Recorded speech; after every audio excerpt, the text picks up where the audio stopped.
భాగము క్రైస్తవుడు కలిగి ఉండవలసిన ముఖ్యమైన లక్షణాలు. ఏంటంటే మన వాక్య భాగము క్రైస్తవుడు కలిగి ఉండవలసిన ముఖ్యమైన లక్షణాలు. అవి ఒక 10 ఉన్నాయి. హల్లెలూయా. ఒక 10-12 వరకు ఉన్నాయి. మనకు దేవుడు ఎన్ని అవకాశం ఇస్తే అన్ని చెప్పుకుందాం. హల్లెలూయా.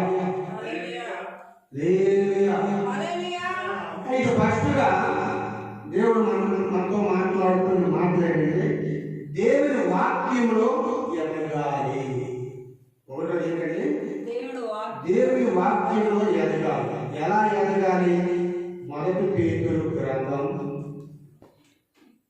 2వ అధ్యాయము 3వ వచనం మనం చూసుకున్నట్లయితే 2-3 కలిసే ఉంటాయి. చదువుకున్నాం. సమస్తమైన దుష్టత్వమును, సమస్తమైన కపటమును, దేశద్రోహమును, దేశద్రోహమును, అసూయను, సమస్త శోషణ మాటలను మాని కొత్తగా జన్మించిన శిశువులను పోలైన వారై నిర్మలమైన వాక్యమును పాలన రక్షణ విషయంలో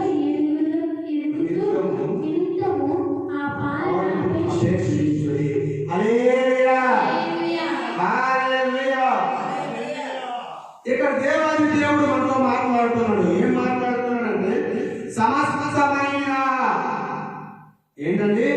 సమస్తమైన దుష్టత్వము, సమస్తమైన కపటమును, సమస్తమైన దుష్టత్వము, సమస్తమైన కపటమును, వేషధారణను, అసూయను, సమస్త దోషణ మాటలను మాని, ఇవన్నీ మాని. ఎవరు మానుకోవాలి? మనం మానుకోవాలి. హల్లెలూయా. మనం మానుకొని కొత్తగా జన్మించిన శిశువును పోలిన వారై. ఇప్పుడు మనం ఎవరమండి? కొత్తగా జన్మించిన శిశువును పోలివై ఉన్నాము. అవునా కాదా? హల్లెలూయా. మనం ఏమైనా ముదిరిపోయినా 2014, 2020, 2026 అంటే 6 సంవత్సరాలు అంతేనా? మోసే 2025 అంతేనా? 26 అంటే 1 సంవత్సరం. అయితే దేవుడు ఏం చెప్తున్నాడు? కొత్తగా జన్మించిన శిశువులను పోలిన వారై. కొత్తగా జన్మించిన శిశువులను పోలిన వారై నిర్మలమైన, ఏంటండి? నిర్మలమైన వాక్యమును పాల వలన, దేని వలన? పాల వలన రక్షణ విషయంలో ఎదురు నిమిత్తము ఆ పాలను అపేక్షించుడి. ఆ పాలని అపేక్షించుడి అంటే దేవుడు ఇక్కడ మనతో మాట్లాడుతున్న మాటలు ఏంటంటే, మనము ఇంకా చిన్నతనమే, పాలు త్రాగిన వారినే, కానీ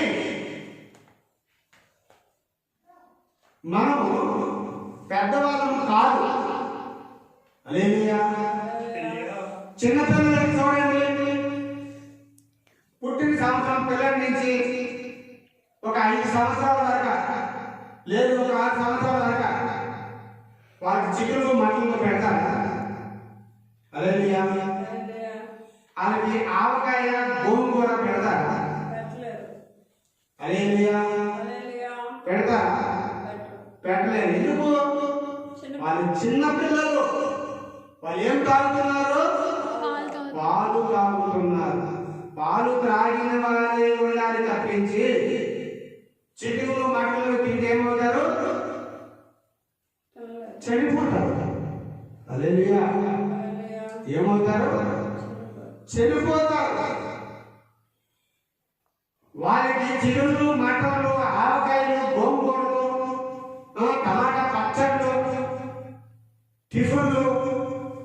చట్నీలు కూరలు పెడితే వాళ్ళు బ్రతుకుతారా?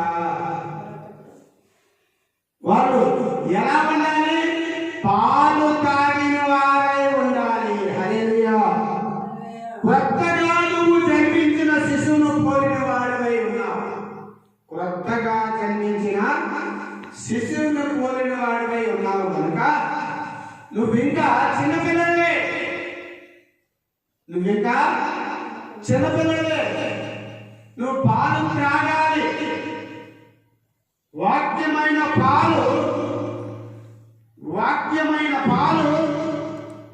నీవు తాగాలి. రక్షణ విషయంలో ఎదుగు నిమిత్తము ఆ వాక్యమైన పాలనకు అపేక్షించుడి. హల్లెలూయా. వాక్యమైన పాలనకు తాగుతూ ఉండాలి. ఎప్పుడైతే వాక్యమైన పాలనకు తాగుతావో, వాక్యమైన పాలన అపేక్షిస్తావో, దేవాది దేవుడు నిన్ను స్థిరపరుస్తాడు, బలపరుస్తాడు. హల్లెలూయా. హల్లెలూయా. రెండు చేతులు పైకి హల్లెలూయా చెప్దామా? హల్లెలూయా. గట్టిగా చెప్దామా? హల్లెలూయా. దేవుడు మనల్ని చిన్న పిల్లలుగా మనం ఎలా ఉండకూడదట? మనము సమస్తమైన దుష్టత్వమును, సమస్తమైన కపటమును, వేషధారణ